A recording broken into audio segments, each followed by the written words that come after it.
What is the weirdest advice you have heard that is strangely effective? If you're really shy or struggle with holding conversations or being social, just ask questions. This works in 3 ways as 1. The other person will be doing most of the talking, 2. They also leave the conversation with a positive feeling because most people enjoy talking about themselves, and 3. It gives the sense that someone is interested in them, bonus positive feelings about your interaction. I'm an extroverted introvert. I dislike social contacts, but the nature of my job requires ongoing interaction, and being an only child has always required me to make an effort or be on my own. This tactic usually works for me, and people are always surprised when I say I'm actually super introverted. One of my go-tos for people I don't know is, "How was your journey here?" That usually opens up for more questions. "They came by car." "Oh, what car do you drive?" "They took public transport." It'll most likely have been complicated/late/busy, so you can relate to that. If it's someone I kinda know, I'll ask how their week/end was. That always opens up avenues. Questions about hobbies, hockey. How long have you been playing? Family, brothers/sisters. Where did you grow up? Travel destinations, where/when/how/why questions. Bonus is to always start your follow-up question with, "Oh, that's interesting, how?" Or a variation of this. It gives you time to think of a reply and makes the person feel special. This is not meant to sound insincere, but more as a tactic for people for whom conversations don't come easy but that want/have to interact with people. I've been introvert since childhood. It's a core trait I can't change, so I've had to find workarounds as I learned early that extroverted traits would help me out in social situations. 2 from elderly Southern relatives. Something ain't nothing. Taking 5 minutes to work out, clean, work on a big project, etc. is better than 0 minutes. We often think we've got to do 2 hours of rigorous work or it doesn't accomplish anything. Time will pass either way. If you want to work to get better at something, accomplish a long-term goal, or change careers or credentials, don't look at the 2 to 5 years and think you'll be too old. If you're 24 and want to go to college, you'll be 28 in 4 years with or without a degree, regardless of what you do in that time. For all my ADHDers or others who struggle with executive function, do chores while waiting. Have something in the oven. Let's see how much laundry you can fold before the timer goes off. Microwave? I bet you can empty the dishwasher in 90 seconds. On a phone call? Pop in those earbuds and let's tidy while we talk. I get so hung up on waiting mode, and the novelty of trying to accomplish a small task during that interim feels a bit like deadline pressure, which is basically the only thing that motivates me. Tricking my brain into a mini productive panic is startlingly effective. As a 30-something adult with newly diagnosed ADHD, I don't operate that way. I follow the "if you give a mouse a cookie" model. Put something in the oven. Sure, I can vacuum while I wait. Oh damn. The kids led their basketball inside? Why did they have it inside anyway? I'll put it in the garage. Man, this garage is filthy. I'll just tidy it up for a minute. Hey, I found my fishing pole. I wonder if that pond around the corner actually has any fish in it. I'll just grab some chicken scraps, bait, and a beer from the garage fridge and go check. Meanwhile, my brownies have started a house fire and I'm trying to figure out where to do with this catfish I caught. I should have brought a bucket. My therapist said, "Yeah, doing the thing will give you anxiety. So you throw that bitch over your shoulder and take her along for the ride." Other therapists I had always focused on making the anxiety go away and distracting myself from it. He was the first person to ever tell me it's okay to be anxious. It's okay if your coping strategies don't always work, and riding through it anyway even if you freak out later is brave as fuck. Similarly counterintuitive anxiety advice. If you're prone to catastrophizing or getting irrationally worried, it can be helpful to entertain the worst-case scenario. Oftentimes anxiety can make the nebulous, worst-case scenario feel worse than it actually is. If I don't study all night, I'll fail this exam. And if I fail the exam, I'll fail the class. Okay. Sure. Go down that road for a little. Are you really in danger of failing, or just getting AD? If you do fail the class, what will happen? Will you fail out of college altogether? Probably not. You'll retake a class. Maybe you even do an extra year. It won't be fun, but it'll happen and you'll move on. Of course, this doesn't work if you actually are one failed exam away from being kicked out of college, in which case some anxiety might be called for. Wash your clothes with vinegar to remove smells. If you forget wet clothes in the washing machine for too long, they'll smell like mildew. Washing them again doesn't really take the smell away, for as many times as you try. Wash them again with 1 liter of white vinegar, no detergent, do not use balsamic vinegar or whatever, and somehow the end result won't smell to mildew nor vinegar, just like pure clean washed clothes. I expected the vinegar smell to remain, but those clothes were a write-off on my book, so I tried anyway and they came out perfectly.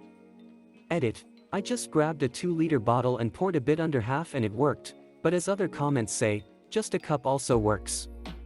I guess I was adventurous on an all or nothing and poured a lot. Edit 2, of course I tried washing them again, but the mildew smell would just not go away. Let's just say they sat forgotten for way too long wet in the machine. You don't need a full liter. Like 1 cup will do the trick. I put a tiny bit of vinegar in every load I wash, in the fabric softener spot. Keeps my clothes smelling fresh even with unscented detergent and prevents the washer from stinking too. You don't even need a cup with every load. Just fill up the fabric dispenser spot. It's definitely less than a cup, maybe like 1/4.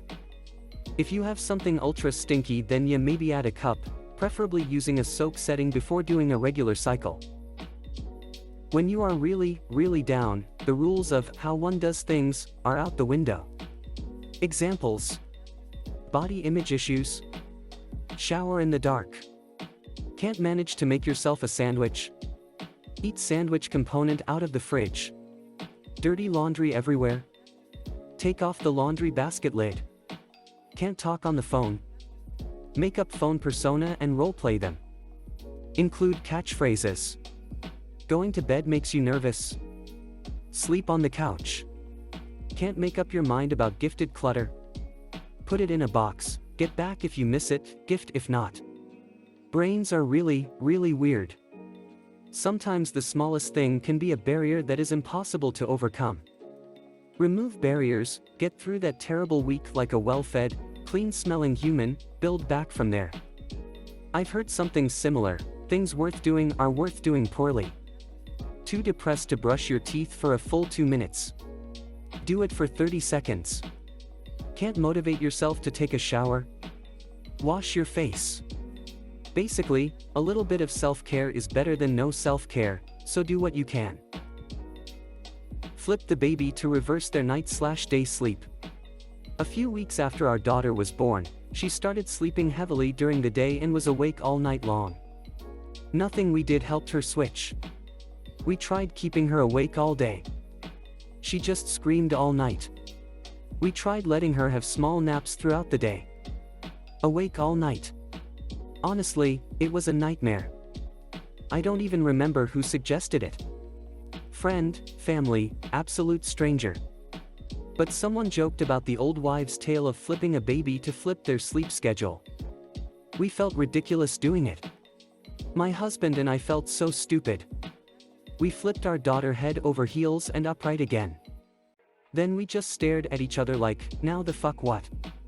We ate dinner, did bath time, and got ready for bed. Didn't think about it. I got ready for yet another night of sleepless horror. She slept 5 hours. This baby, who had never slept longer than 45 minutes at a time ever, slept 5 whole freaking hours. And just like that, she slept longer at night than during the day. There is no science behind it. There's no evidence. And yet I have already told numerous parents to flip their babies. It fucking worked. Like magic. Edit to add because what the hell, there's so many comments. You hold the baby by the armpits. The top of their head is facing the ceiling. They are eye to eye with you. Then you bring them forward all the way until the top of their head is facing the floor, their head is at belly button height, you are staring at their ankles. Then you continue until the baby is back upright again, top of head facing the ceiling. You literally put them in a full vertical circle. There's no science to back this. I've met other people who said it didn't work. All I know is for weeks she didn't sleep, we flipped her, she slept. That's all the evidence I need to tell other people to try it. May I ask what exactly you mean when you say, flip the baby? Like, just hold it upside down and then upright again a few times and then go through the day and at night that thing will sleep? I don't have a baby, nor do I want one, but that sounds like a good thing to tell people my age who have one or might want one and have problems with what you describe.